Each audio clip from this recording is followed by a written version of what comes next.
여러분 코로나 바이러스 백신 다 맞으셨습니까? 예, 한번 파악해 볼까요? 자, 코로나 바이러스 백신 2차 접종까지 다 맞으셨다 한번 손들어 보시겠습니다. 대부분 다 2차 맞으셨네요. 예, 내리시고요. 1차 백신까지 맞으셨다. 손들어 보시고. 예, 됐어 내리시고요. 오늘 손드신 분들은 구원받을 가능성이 거의 없습니다. 천국 못 들어갈 가능성이 많아요. 왜 그럴까요? 지금 미국의 뉴욕주라고 있죠. 큰 주인데 뉴욕주에서는 백신을 1차 맞기만 하면 $100를 준답니다. $100. 그러니까 우리 시로 한 12만 원쯤 되죠. 백신 맞으면 돈을 준대요. 돈을 받는 게 아니고. 왜? 하도 사람들이 백신을 안 맞아서 그래요. 그 왜 사람들이 돈을 줘도 백신을 안 맞으려고 그러느냐? 어떤 목사님들의 설교 때문에 그래요. 어떤 목사님들이 코로나 바이러스는 하나님의 심판이고 코로나 바이러스 백신은 666 짐승의 표다. 바이러스 백신 맞으면 천국 못 간다. 이런 식으로 설교하는 사람들이 있다고 합니다. 예. 잘못된 것이죠. 잘못된 것이죠. 그래서 제가 손든 사람은 천국 못 갈 수 있다. 그런 겁니다. 오해는 마세요. 네. 잘못된 해석이니까. 우리는 교회에서 오래 지내다 보면, 교회 오래 지내신 분들은 요한계시록에 나오는 666 하면 짐승의 숫자다, 사탄의 숫자다, 그렇게 다 이해를 하고 있습니다. 오늘은 이 666이 무슨 뜻인지, 그것이 오늘 우리들에게 무슨 의미가 있는지 함께 살펴보고 은혜를 받고자 합니다. 먼저 이 666을 이해하려면 요한계시록이 어떤 성경인지를 이해해야 됩니다. 요한계시록은 예수님의 12제자 중에 한 명이었던 사도 요한이 계시를 받아서 기록한 것입니다.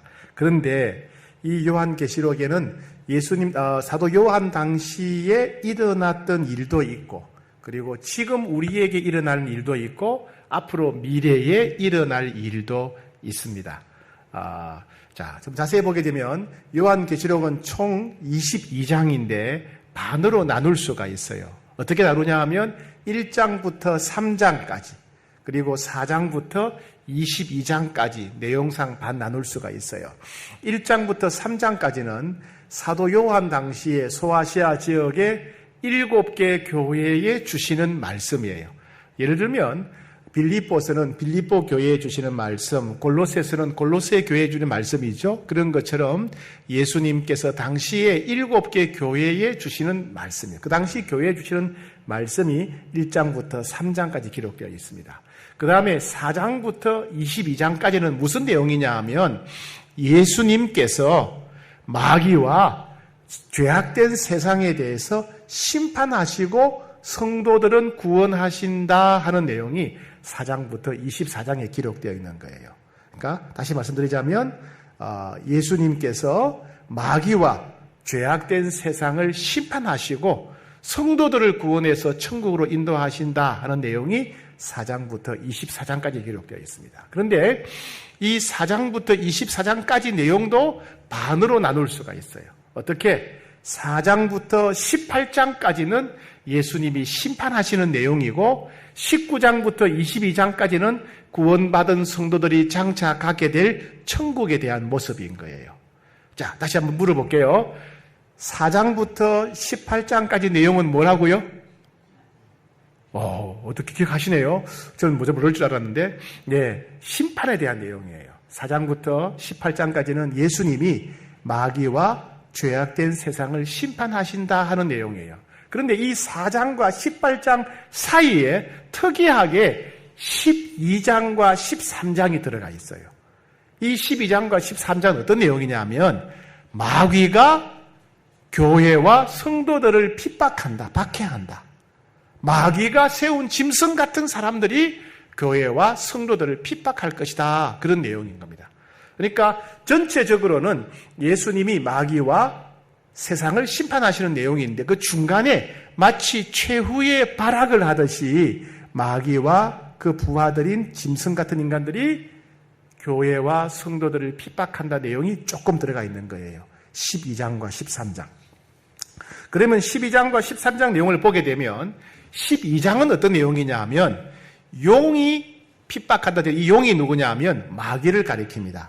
우리나라와 동양에서는 용을 좀 약간 신비로운 동물로, 상상의 동물로 그렇게 합니다. 그죠? 그래서, 이 용꿈을 꿨다. 좋은 꿈이고, 용띠, 용문, 뭐 이렇게 하잖아요. 그죠? 근데, 성경시대에는, 서양의 성경시대에는 용은 마귀를 상징합니다. 마귀. 그러니까, 마귀가 하나님의 교회와 성도들을 핍박할 것이다 하는 내용이 요한계시록 12장이에요.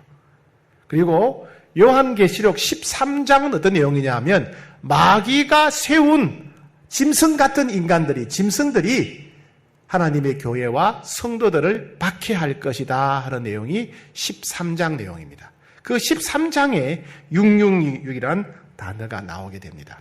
그런데 이 12장, 마귀가 용이 세상을, 그리스도인들, 성도들을 박해한다. 이게 얼마 동안이냐 보면 3대 반 동안 그렇게 한다라고 되어 있어요. 3대 반.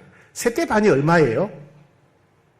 한때가 얼마인지 우리는 몰라요. 그죠? 근데 어떤 사람들은 그 3대 반이 3년 반이다. 이렇게 해석하는 사람이 있어요. 자기 나름대로, 자기 멋대로. 그리고 13장은 짐승들이 교회와 성도들을 박해하는데 역시 3대 반 동안 박해한다고 되어 있어요. 그러니까 어떻게 되겠어요? 12장이 3대 반, 3년 반이라면 13장도 3대 반, 3년 반이겠죠. 합치면 몇 년이죠? 7년. 그래서 7년 대환란이라는 말이 나온 거예요.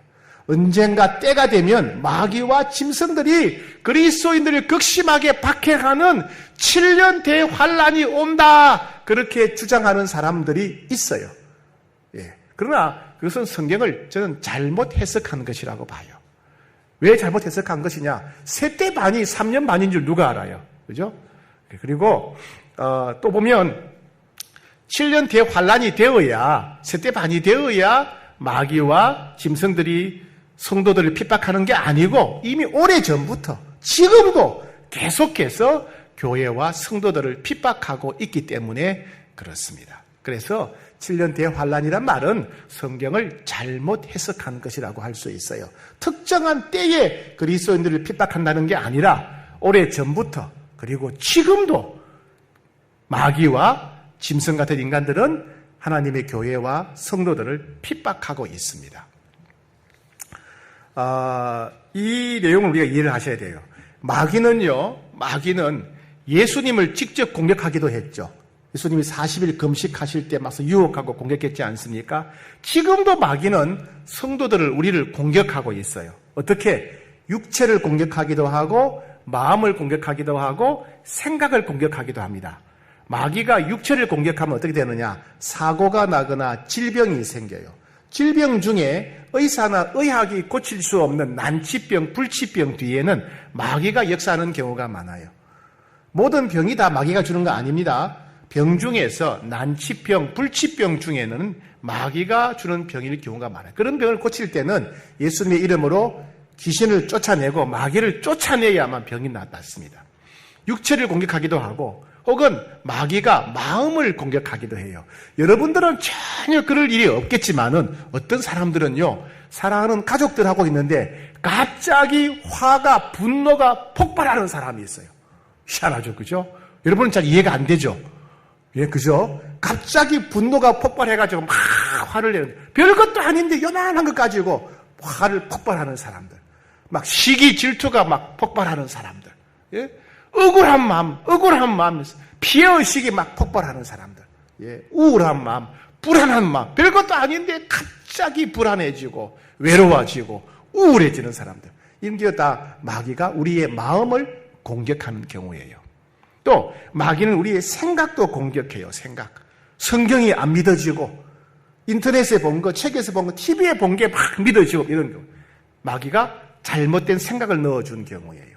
성령님은 우리에게 진리를 일깨워 주시고 진리를 믿어지게 하고 성령님은 우리 마음에 뭘 주세요?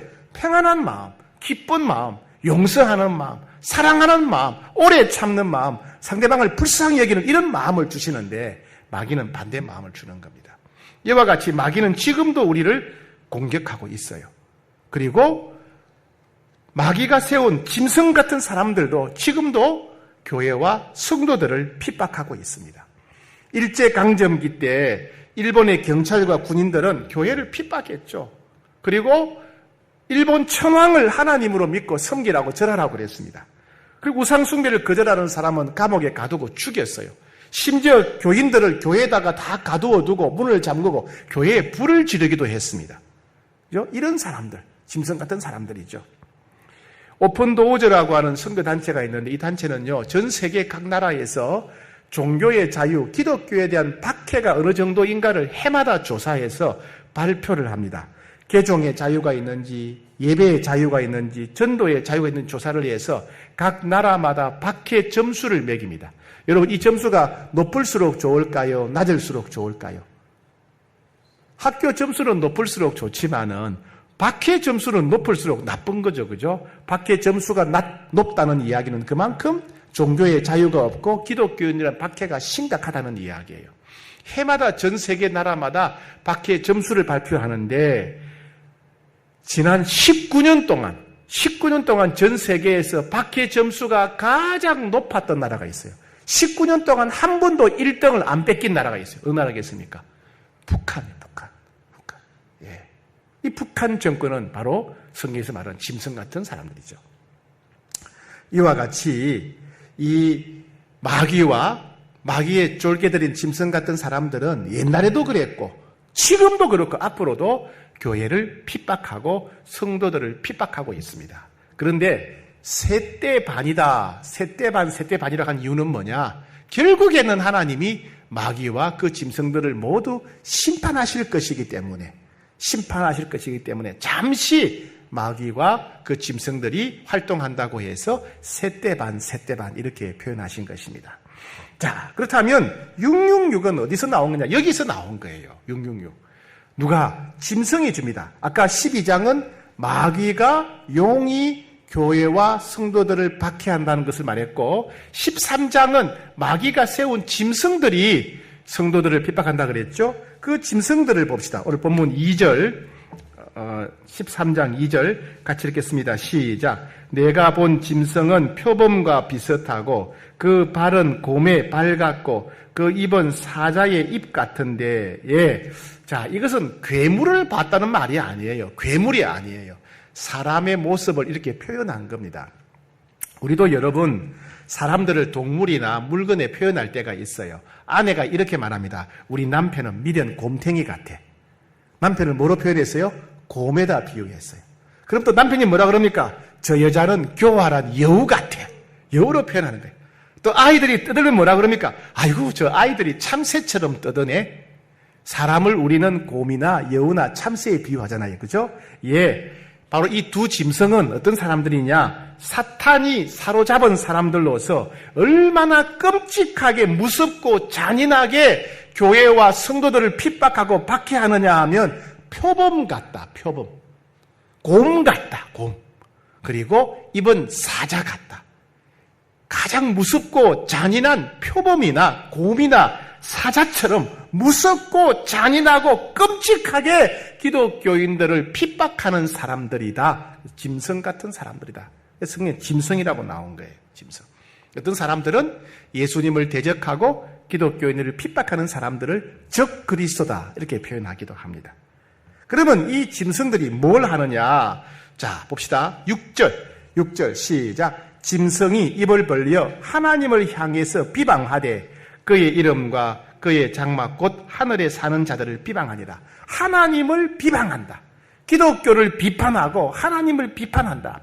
비방한다. 이 짐승들이. 그 다음에 7절 또 권세를 받아 성도들과 싸워 이기게 된다. 성도들을 죽인다. 성도들을 죽이고 핍박한다. 8절 죽임을 당한 어린 양의 생명책에 창세 이후로 그 이름이 기록되지 못하고 이 땅에 사는 자들은 다 그 짐승에게 경배하리라. 세상 사람들은 두 종류예요. 예수 믿고 하나님께 예배드리는 사람과 이 짐승을 믿고 따르는 사람, 두 사람으로 나누어진다 말입니다.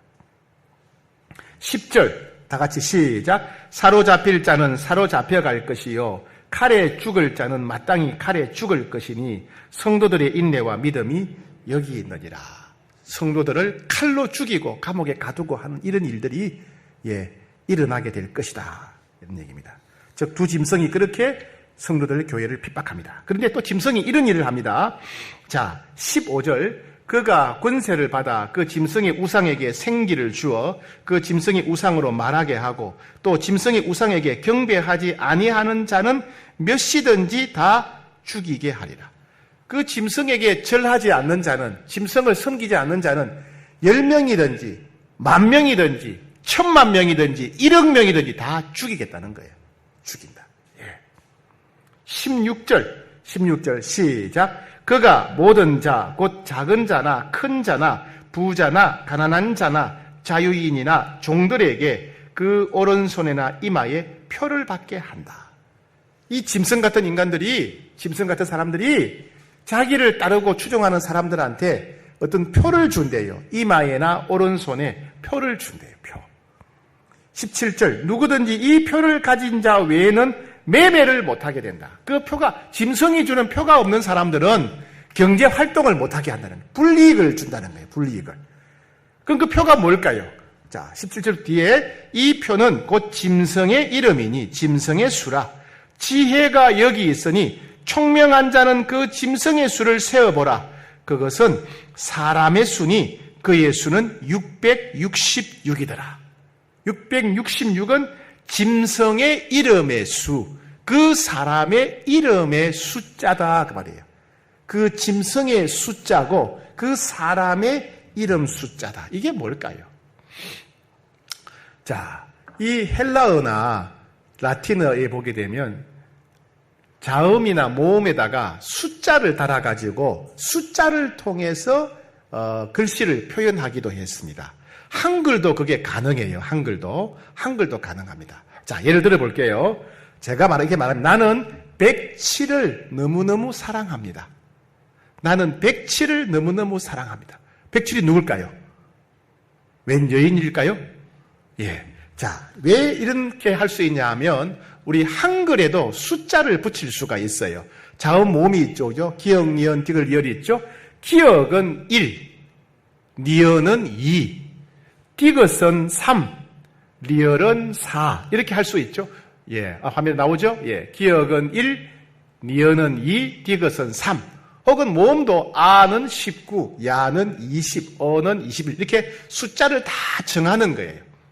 만약에 예수님 이름이라면 예수님은 이영과 예와 수와 우와 이렇게 되겠죠. 그죠? 이영은 8, 예는 32, 시옷은 7, 우는 25, 니은은 2 이렇게 하게 되면 8 더하기 32 더하기 7 더하기 하게 되면 107이 나오는 거예요. 107. 그러면 제가 아까 나는 107을 너무너무 사랑합니다. 107이 누구예요? 예수님. 어떤 분들은 웬 여자인가 했죠? 예, 웬 여자가 아니고, 예, 107은 예수님. 저는 예수님을 너무너무 사랑합니다. 예, 나는 107을 너무 사랑할 수 있어요. 그러면 여러분들도, 여러분 이름도 한글을 이용해서 숫자로 표시할 수가 있어요. 제 이름을 한번 해보니까, 합을 하니까 109가 나와요, 109.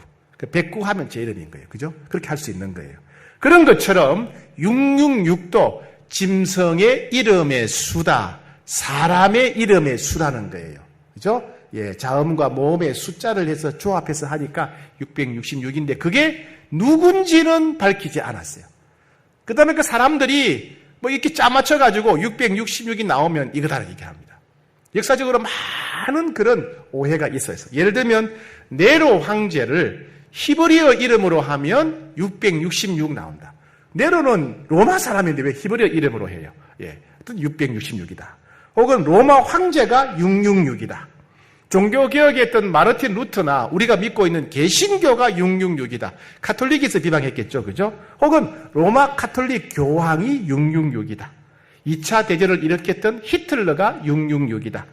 EU, 유럽연합이 666이다.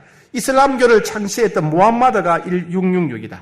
러시아의 스탈린이나 컴퓨터를 발전시킨 빌 게이츠가 666이다. 혹은 컴퓨터가 처음 나올 때 컴퓨터가 어떻게 하니까 또 더하고 빼고 나누고 곱하고 하니까 666이다.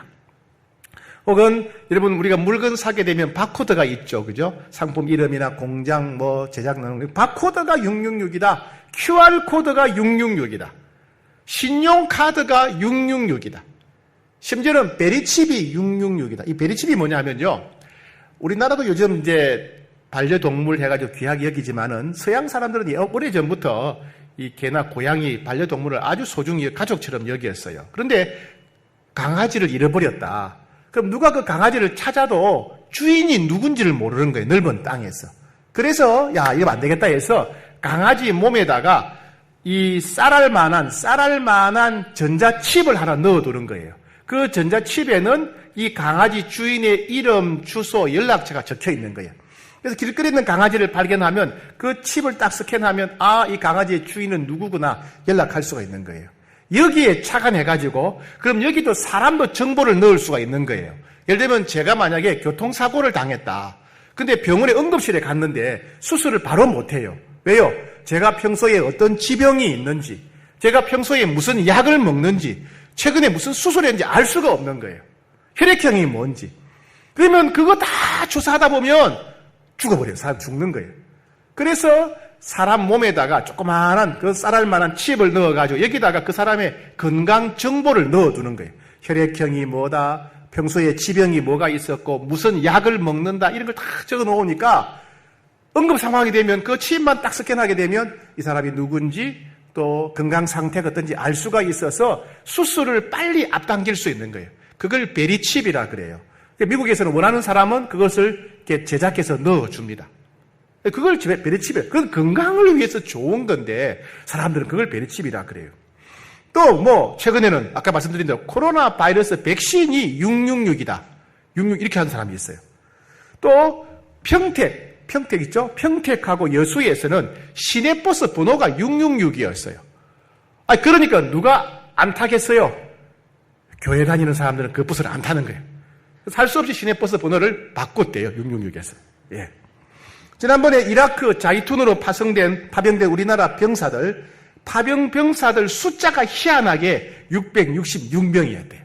그래서 난리가 나가지고 전쟁터에 가는데 666이다 이래가지고 병사를 7명 더 해가지고 673명 맞춰서 보냈대요. 예. 하여튼 별 이야기가 많아요. 다 왜 그래요? 두려우니까. 그리고 성경을 잘못 해석해서 그런 거예요. 성경을 바르게 해석하면 되는데. 그렇다면 이 666은 도대체 무엇을 가리킬까? 성경에서는 그 666의 이름이 누구의 이름 숫자인지는 밝히지 않고 단지 그 짐승, 마귀가 기독교인들을 핍박하고 박해하기 위해서 사용하는 짐승 같은 인간의 이름 숫자다. 그런 거예요. 짐승 같은 사람의 숫자다. 예. 그러니까 666은 누구라고요? 기독교를 핍박하는 사람, 교회와 성도들을 박해하는 사람의 이름 숫자가 666이다. 그러니까 한두 명이 아닌 거예요. 여러 사람이 있다고 볼 수 있습니다. 그러니까 역사적으로 기독교를 핍박하고 박해하는 사람은 다 뭐다? 666이다라는 거예요. 그러면 666 표를 받는 것은 뭘 말할까요? 666 표를 받는다. 이건 뭘 말할까요? 예. 성경에는 모든 사람들은 표를 받는다고 했어요. 모든 사람들은 두 가지 중에 한 가지 표를 받아요. 첫 번째는 짐승이 주는 표를 받는 사람. 또 하나는요, 예수님이 주는 표를 받는 사람이 있어요. 예수님도 표를 주실까요? 예, 요한계시록 14장 1절, 오늘 보면 바로 뒤에 있습니다. 또 내가 보니 보라, 어린 양이 시온산에 섰고 그와 함께 14만 4천이 서 있는데 그들의 이마에는 어린 양의 이름과 그 아버지의 이름을 썼더라. 구원받은 성도들의 이마에 예수님의 이름이 쓰여 있다는 거예요. 여러분, 옛날에 소나 양을 많이 키우는 사람, 지금도 그렇습니다. 소나 양, 염소를 많이 키우는 사람은 낙인을 찍어요. 왜? 우리 소나 우리 양이 다른 집과 구별하기 위해서. 그래서 그 낙인 찍은 걸 보게 되면 이건 김씨네 양이구나 알 수가 있어요. 노예들도 옛날에는 신분증 이런 게 없으니까 머리에다가 낙인을 딱 찍었어요. 그래서 이거 김씨네 노예구나 박씨네 노예구나 알 수 있었어요.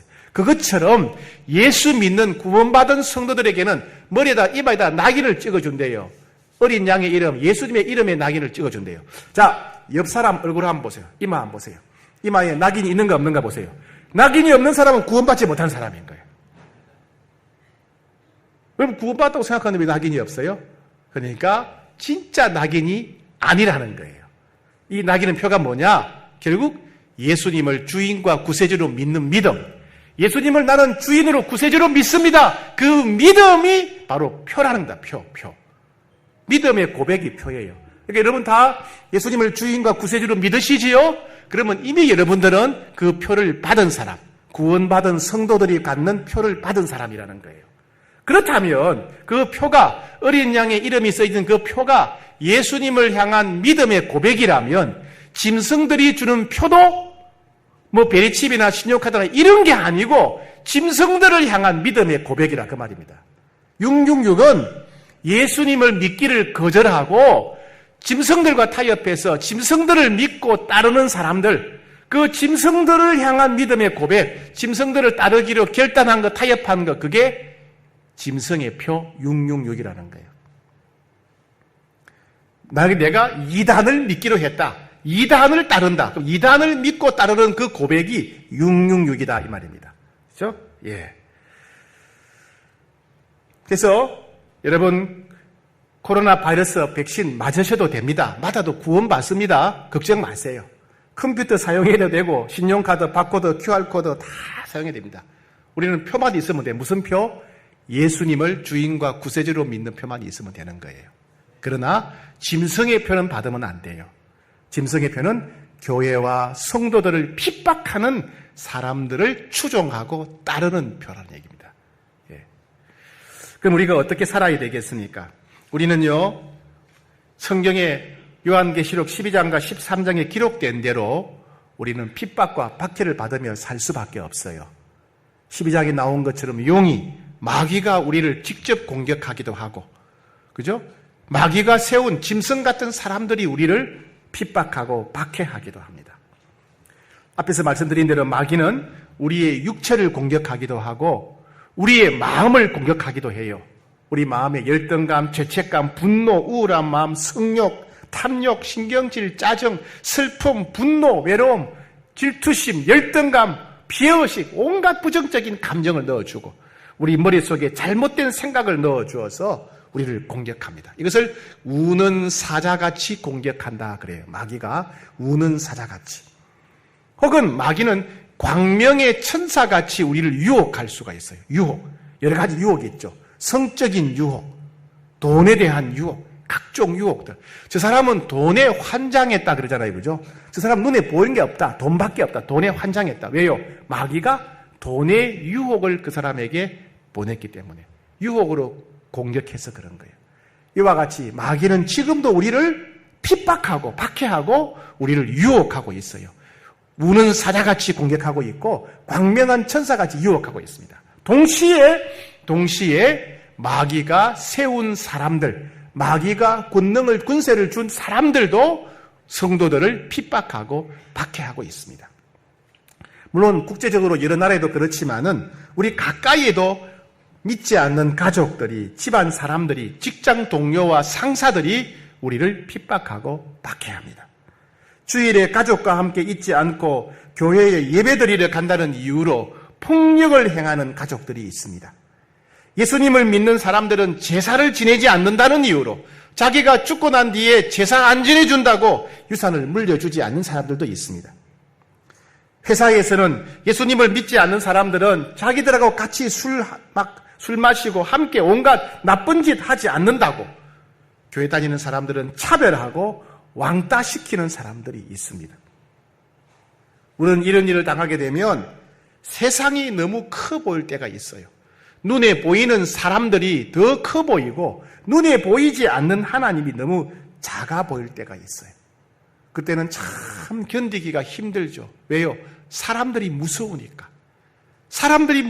너무 힘드니까 견디기가 힘들어요.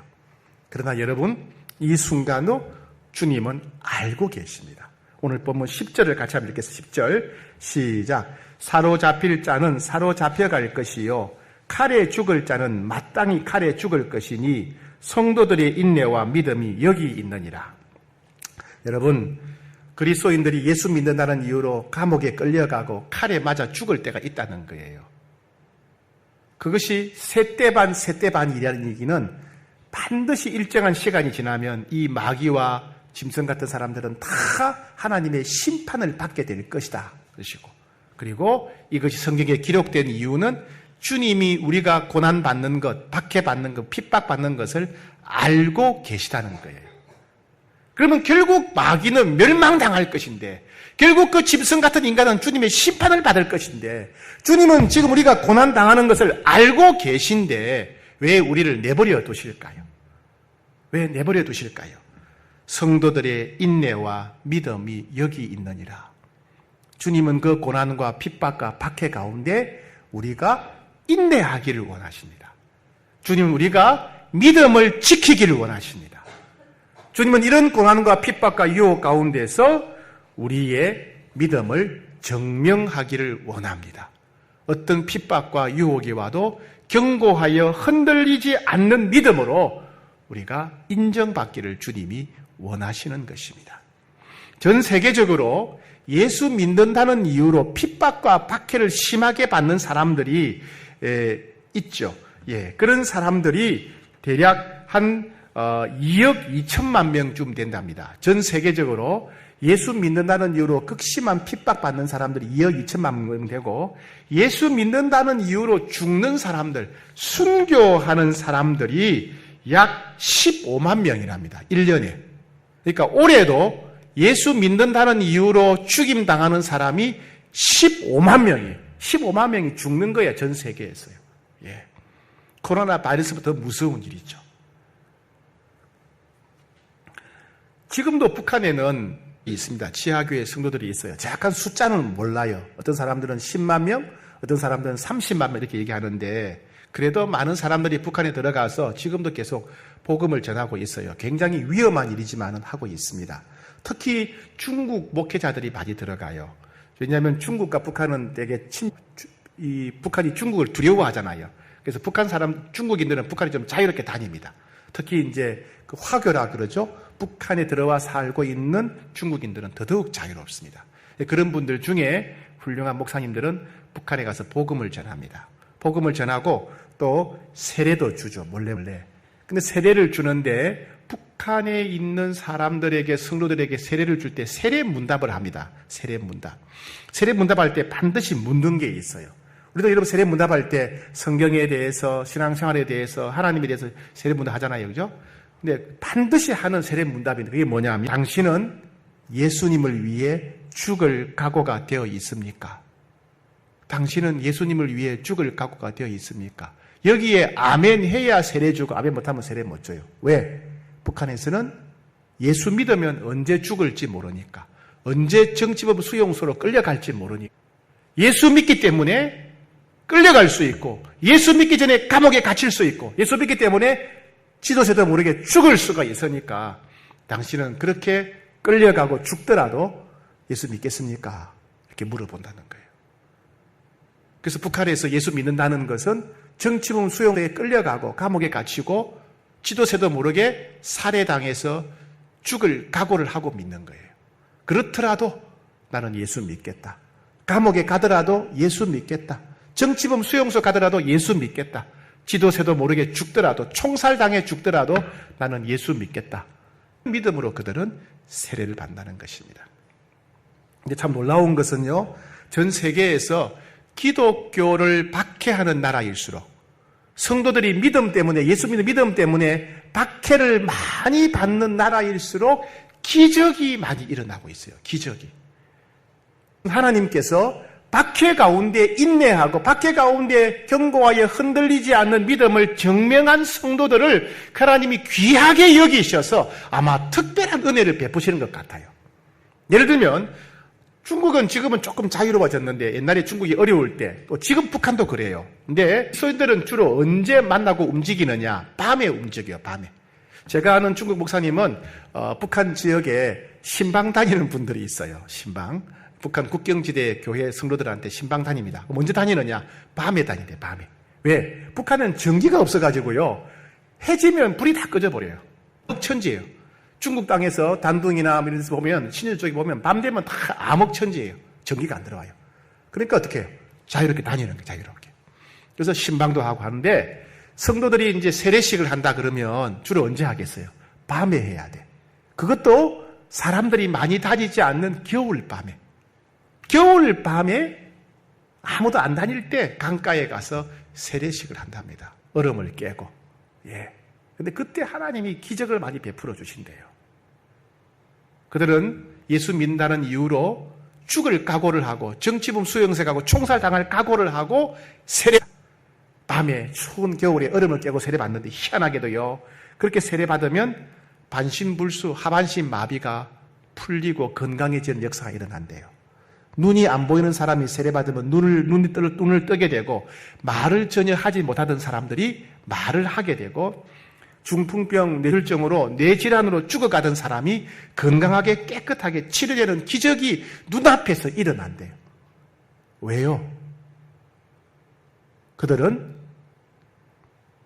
감옥에 가고 살해당하고 총살당하는 그런 상황에서 견고하여 흔들리지 않는 믿음을 증명하기 때문에 하나님은 그들의 믿음을 귀하게 여기셔서 특별한 은혜를 베풀어 주시는 것입니다. 사랑하는 여러분, 우리도 여전히 믿음을 시험받고 있습니다. 악한 마귀는 지금도 우리를 우는 사자처럼 공격하기도 하고 우리의 몸과 생각을 공격하기도 하고 광명한 천사같이 우리를 유혹합니다. 지금도 우리 주변에는 가족들 중에, 직장 동료 상사들 중에, 이웃 중에 예수 믿는다는 이유로 우리를 무시하고 핍박하는 사람들이 있습니다. 주님도 압니다.